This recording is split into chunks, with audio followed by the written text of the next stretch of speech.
Terry! I'm home.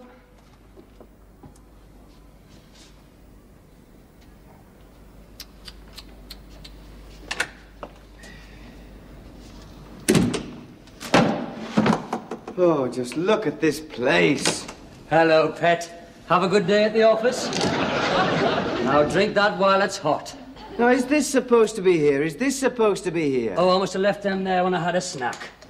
And I wish you wouldn't stub your fags out in the rubber plant. Oh, well, I must have done that when I went to answer the door. A tall lady in galoshes was collecting for war on want.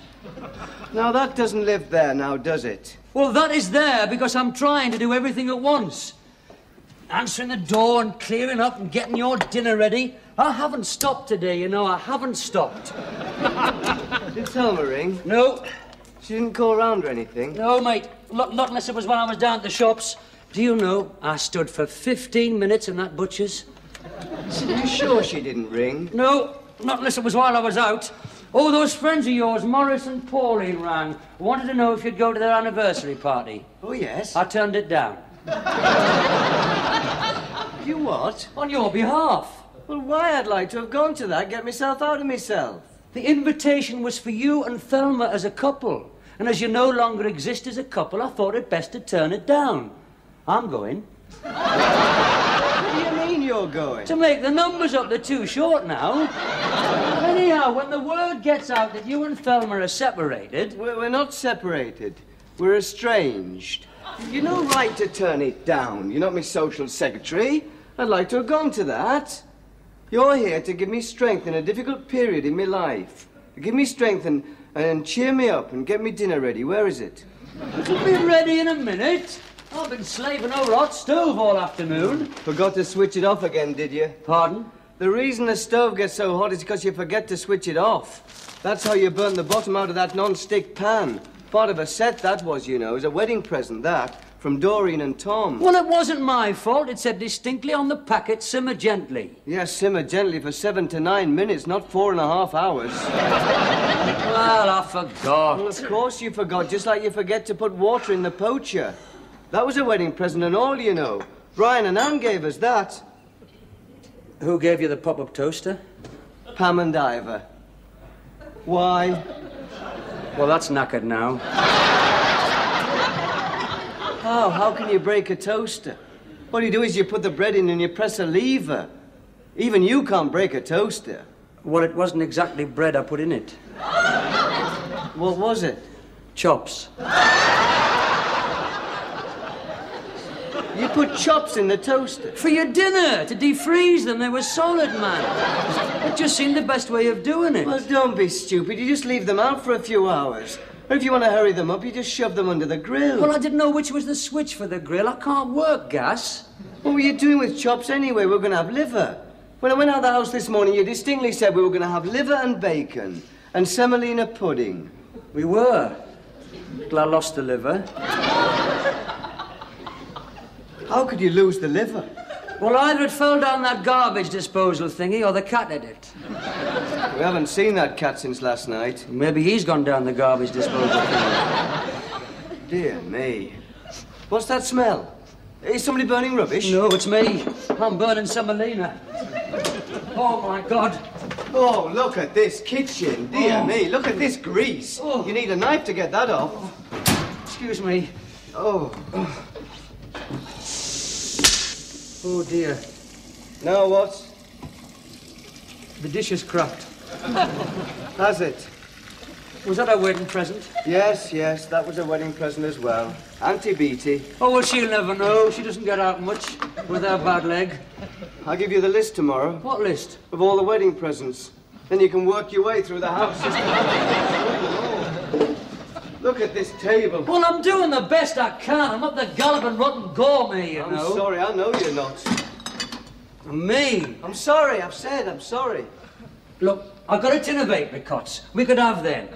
I'm not hungry. And there's some bacon from the liver and bacon. We can have bacon and apricots. I'd really rather not. Oh, I suppose it's times like this when you miss Thelma the most. When you come home for a casserole and a cuddle. I noticed that when I left my wife. Meal times and bedtimes are the hardest part. aren't they? Yes, the bedtime's the worst. And it seems such a big bed without Thelma. It's got a kind of slope to it. I've never noticed that before. I keep rolling to the edge. Whereas before, I'd just roll into Thelma. I'm not sleeping. What do you mean you're not sleeping? Not a wink. You snore when you're awake, do you? Pardon? You were making a hell of a racket when I came up last night. Well, I'd only just got off. I'm not sleeping at all. And you were hard enough to wake this morning when I brought you a cup of tea. Well, I'd only just got off then. And you were sound asleep when I went along the landing at dawn for a Jimmy Riddle. I am not sleeping. Look at my eyes. You're not getting enough iron. The liver will put you right. But you've lost the liver. Oh, aye. Well, look, let's just go out for a meal. No, thanks. We'll go for a curry to that place, the Kashmir. Now, you love curry. You don't. You hate it. Well, I'll just have egg and chips. They do egg and chips there. I hate that. What, egg and chips? No, people that go to Indian restaurants and have egg and chips, it's so insulting to the Indians. They come all the way from the Kashmir, they go to a lot of trouble with exotic herbs and spices, and then someone like you comes in and has egg and chips and a pint of lager. It's embarrassing. It says on the window, Anglo-Indian cuisine. Anyway, the people who run that place do not come all the way from Kashmir. They come from South Shields. He told me that his granddad fought on the northwest frontier. Well, he must have meant Cumberland. Because I'll tell you something, mate. He might wear a turban, but he's a third-generation Geordie. He's still an Indian with an Indian's heritage and an Indian sensitivity. And I don't like going there with people like you who order English food and call the waiters Gunga Din. I never realised you were such an Indian lover.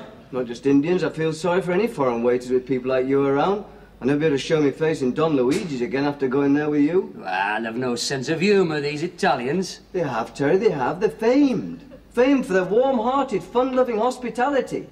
They just get bored with a constant stream of jokes about the mafia. Much as the manager of the Golden Dragon took exception to you calling him Kung Fu. Well, look, then, we'll just go to an English restaurant. We'll go to an English ordinary steakhouse. Or we could get some fish and chips. We could go down the Wheat Chief later. There's music down the Wheat Chief tonight. No, I've no desire to go out. No desire whatsoever. Look, I have been working my fingers to the bone. I'm entitled to be taken out tonight. You sound like my wife. I feel like your rotten wife. I can understand why she left you now. You show more concern for Indians and Chinamen than you do for your loved ones. That is not a nice thing to say. Is that a nice thing to say? Is that a nice thing to say to someone who's just separated from his wife? Estranged. Terry, I am grief-stricken. I'm going through a very traumatic period. Some people, when they split up from their wife, they just use it as an excuse to enjoy themselves and go out and get drunk and chase spare. I'm sure you did. I did, as a matter of fact. Did me a world of good. Yes, well, we're different people, Terry, you and I. I take things more seriously. I feel things more deeply. I haven't got your insensitivity. I'm not very clear about anything at the moment, Terry, except that I love Thelma, and I miss her, and I wish she was here. Oh, come on, kidder. Things will work out. Oh, cheer up, Bob. You go on like this, you'll end up with your head in the gas oven. Well, not that one, I wouldn't. It's filthy. I wouldn't be seen dead in that gas oven.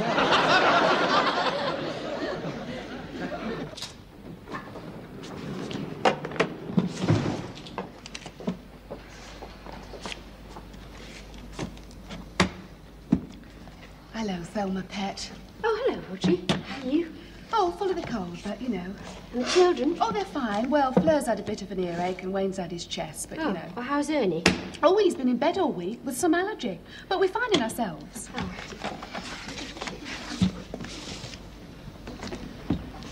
Look, Thelma, I don't want you to think that... Well, I can't pretend I haven't heard. About you and Bob. Well, I mean that Bob... Well, that things aren't... You mean you've heard I've left Bob? Oh, well, I didn't know it was that drastic. Well, I'm at my mother's and he's at home with your brother, so how drastic can it get? Oh, Terry! Well, what's he been up to now? Look, it's not his fault, not entirely.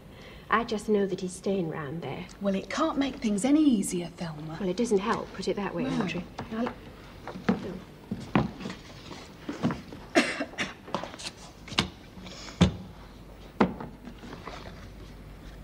Now, look, Pet, I don't want you to think that I'm one of these people that you don't hear from for ages, who turns up at the slightest hint of disaster. But if there's anything I can do, anything at all, Pet, don't hesitate. Please don't hesitate.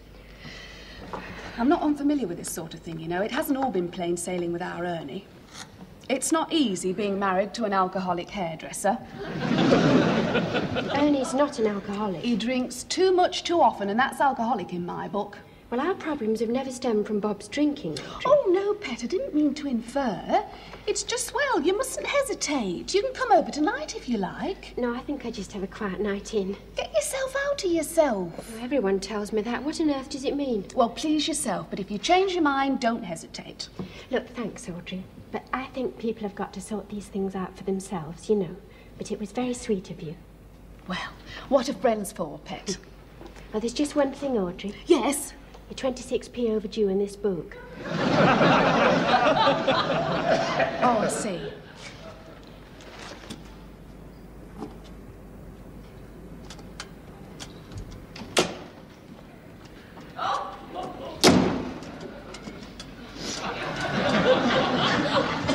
I have found the liver Oh, where was it? in my raincoat pocket. Oh, of course, I borrowed your coat when I went down to the butcher's. It was on the hall stand, dripping blood all over the new carpet.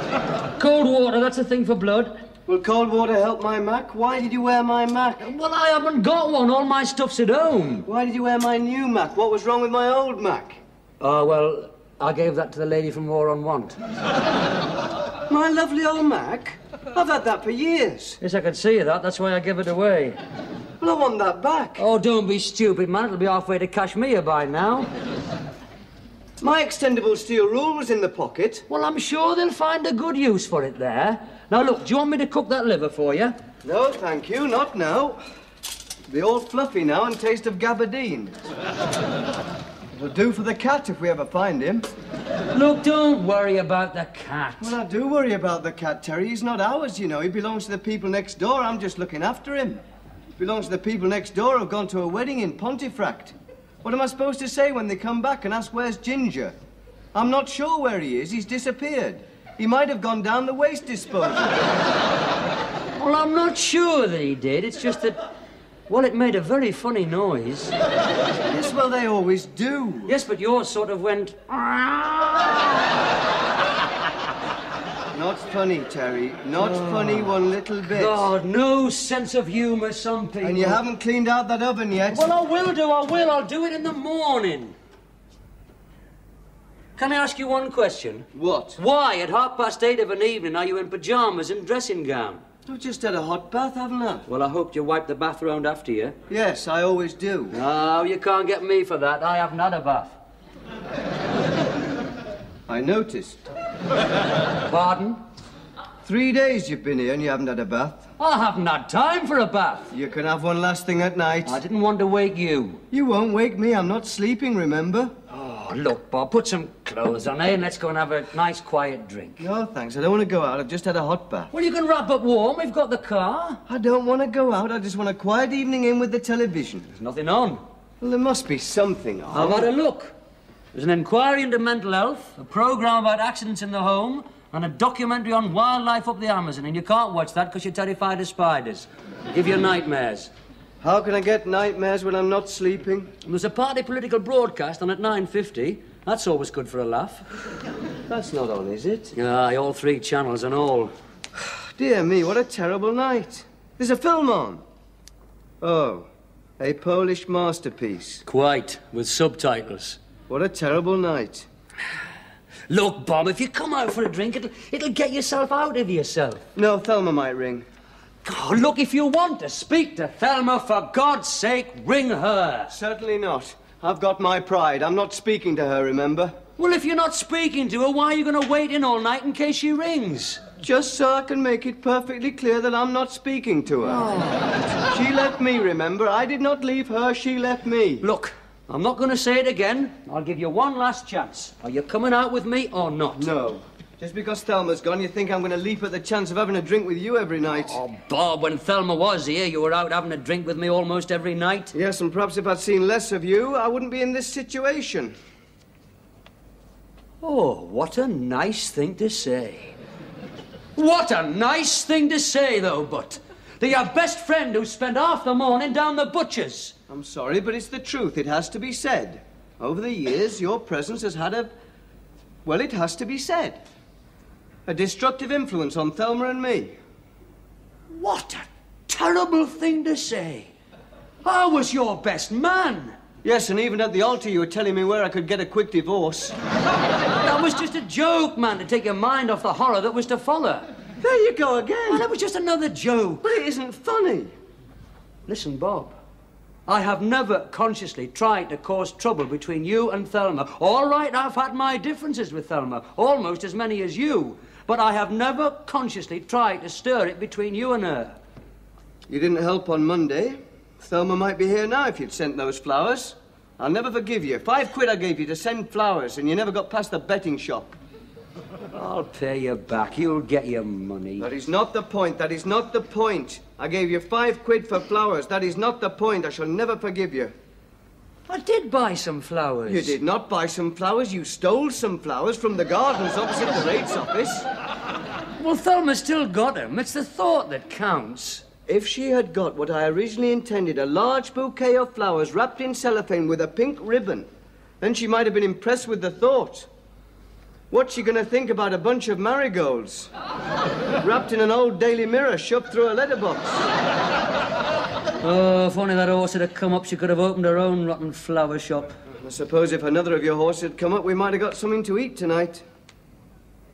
What is that supposed to mean? It just means that I'm wondering, Terry, what you are doing with the housekeeping, frankly. £10 I gave you on Monday for the housekeeping, and I've seen precious little for it, except for a bunch of carrots, a tin of fruit, and some rather fluffy liver. And the bacon and a tin of semolina. How much does it cost? £8 a tin? It's semolina, not caviar. I want to see the bills. I want to see the receipts. I paid the milk bill, you know, and the papers and the laundry. I also made a contribution to the lifeboat fund, and I've got a flag to prove it. I can account for every penny. Oh, of course you can in the betting shop. Right, that's it. You can go so far, I can take so much, but that is it. 3 days of living with you has certainly made me appreciate Thelma's point of view. I don't know why you got married. You don't need a wife, you need a housekeeper. Somebody to cook your meals and balance your books. Well, I'll tell you one thing, mate. I have been very tolerant these last few days, but it's got to be said, you are impossible to live with. Where are you going? I'm leaving you, that's where I'm going. I am leaving you just like Thelma did. You want to think about that, mate. That's 2 people who have left you inside a week. 3 if you count the cat.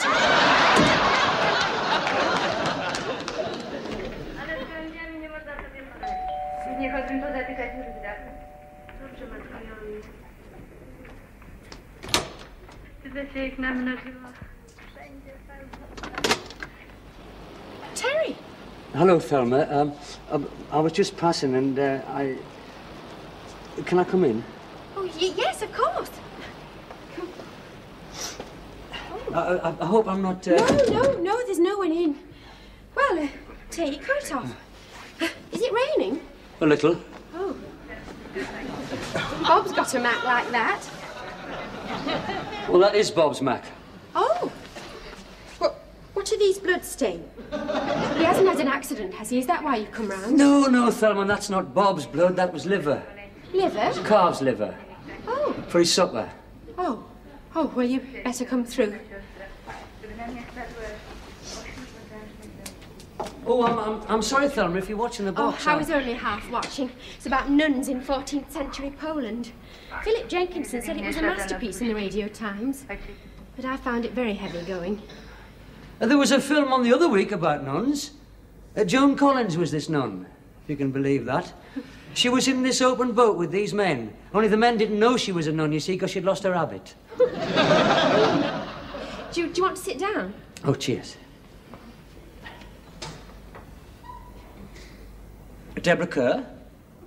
She was a nun in a film once. Audrey Hepburn. The nun story. Well, there must be a call for them. Films about nuns. Do you want some tea or something? No, thanks, Thelma, no. Would you like a drink or a No, cigarette? really. How is Bob? Well, it's about Bob that I called. He has had an accident. No, honestly, Thelma, no. It's just that, well, you should have had some flowers on Monday. I did get some. Marigolds? It was difficult to tell. Well, I didn't mean those. You should have had a big bouquet wrapped in cellophane and pink ribbon. Only you didn't, and Bob seems to think it was my fault, and, well, Bob seems to think a lot of things are my fault. Oh, you're not to blame, Terry. Not entirely. Well, of course I'm not. I mean, you can see that, Thelma, with your grammar school education. I mean, you see things a lot more clearer than what he does. I mean, I said to him, have I ever tried to stir things between you and Thelma? Well, you know the answer to that. Yes. But he has upset me today, Thelma. When I think how long I've known him, since 1948 to be exact. Since then, we've done everything together. All those years, we've had the same friends, the same hobbies, the same girls, a present company excluded, of course. Well, you tried hard enough once. Did I? When was that? That trip to Blackpool. Why? Oh, well, that was a long time ago, Thelma. We were very young, and I was inflamed with the brown ale, and, well, you know what these coach trips are like. It was dark and confused, and anyway, I thought you were somebody else. I didn't mean that I didn't find you attractive, Thelma, as a woman. I've always been very aware of you as a woman. It's just that, well, even then, all that time ago, you were always Bob's girl. I mean, even when you weren't speaking to each other like now, it was always Bob and Thelma. Even when he was having that frantic scene with Bryony Hood, he still... Bryony Hood? When was this? Oh, I remember Bryony Hood only too well. She broke her father's heart. She went to a convent and ends up dancing topless in a Sunderland discotheque. Really? Broke her father's heart. Mind you, she did have a fantastic pair of... Well, that's no excuse. There's no reason to flaunt them in front of the teenage population of Wearside. Quite. And Bob had a frantic scene with her, did he? Oh, that was long before she went topless. Bob's never let on about that. Oh, Thelma, please, I'm not consciously trying to stir things. What I'm trying to say is that you and Bob belong together. He's in a terrible state without you, you know. He feels things very deeply and, well, he loves you, and despite his faults, he's a good lad, one of the best, and I just think that you should be there with him now. He's all alone.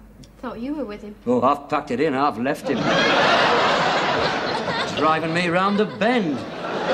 Expects his meals on the table the minute he walks in through the door. Yes, he does, doesn't he? And everything's got to be absolutely in the right place. Well, I'm as tidy as the next person, but with him it's an obsession, a fetish. I know. He was like that at school, do you remember? Oh, yes, his desk, everything in its place, his crayon sharpened. In the Scouts, he used to have pleats ironed in the back of his shirt. Oh, I still have to do that for his shirts, and it cost me a fortune at the dry cleaners. Don't! I was in there only yesterday with some of his stuff, and I never realised the cost of cleaning. Yeah, then he asks you where the money goes. But he doesn't realise, Thelma. He doesn't have to do the shopping.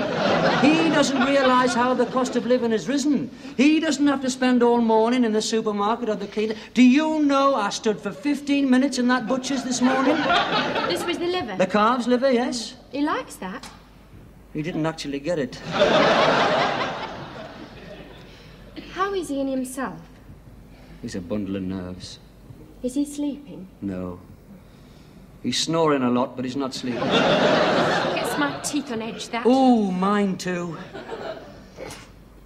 Do you know, Terry, we've got one thing in common. What? It drives us both mad. Ooh.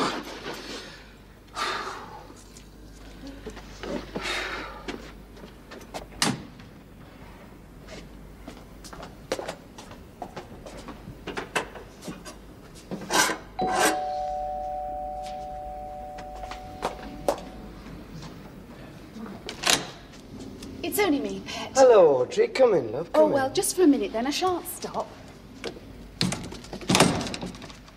What are you doing? I'm trying to clean up. There's blood everywhere. What have you done? Oh, it's not me. It's Terry. You haven't murdered him. Not yet. Nobody'd blame you if you did, Pet. Do you know, Audrey, he's turned this place into a pigsty. Come on through. Look, I'll not stop, Bob. I only popped round while the party political was on, because I don't want you to think that I'm one of these people who you don't hear from for ages, who turns up at the first hint of disaster. But if there's anything I can do, anything at all, Pet, don't hesitate. Thank you very much, Audrey. You are kind, but I think this is the kind of thing I've got to sort out for myself, you know. I know, Pet. But sometimes it helps to get out and see friends, you know. It gets yourself out of yourself. You're more than welcome to come and sleep at our place. I don't sleep, Audrey. Oh, I'm not surprised, Pet. I've been through this sort of thing myself, you know. I'm not unfamiliar. Yes, well, we'll just have to see how things work out. It will. What? Work out. Well, we'll just have to see. Well, look, I can't stop. Where's our Terry? Is he out drinking? I don't know, Audrey. He's gone, you see. He's left me. Must be something about me, some quality that makes people leave me. Oh, I don't think I'm difficult to live with, do you? Oh, don't be silly, Bob. Of course you're not. Audrey, did you wipe your feet? I've only just done this floor. Oh, I'm ever so sorry, Bob. Well, look, I can't stop. You're leaving me, in other words. But I said I couldn't stay. You're leaving me, just like all the others. Cheers. Cheers. Bob and Thelma. Cheers. I suppose, Bob, it's just a habit that I've got to get out of. Like Joan Collins and that boat. Pardon? Oh, yes, very witty, Thelma, yes. Who on earth's that? It's not your mother, is it? No, it's playing bridge with the Aversons.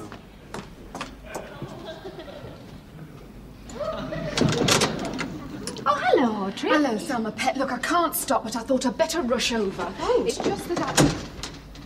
What are you doing here? I am having a quiet drink with my friend Thelma. Terry's been very sweet. Very sweet and understanding. Terry has? This Terry? Yes, he has. He's been telling me to get back to Bob. Oh, and I think you should, Pet. The sooner the better. I've just been round there to see how he is, and he's behaving most peculiarly. He's gone all morbid and depressed, and he's brandishing this knife. Listen, I'll ring him. I'll tell him I'm on my way. Is he terribly depressed? Well, yes, I can't pretend he isn't. I think he thinks everybody's against him. And he's very worried about Ginger.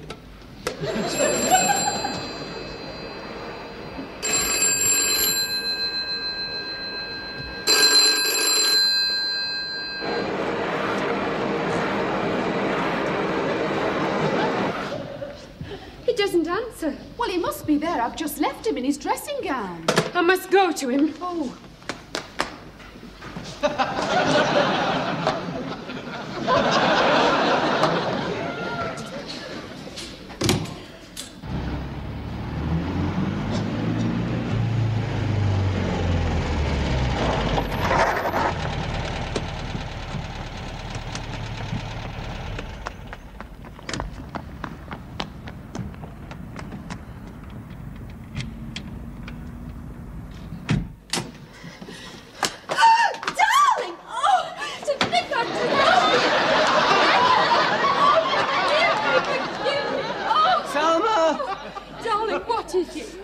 Thelma, you're getting oven stick all over your blouse.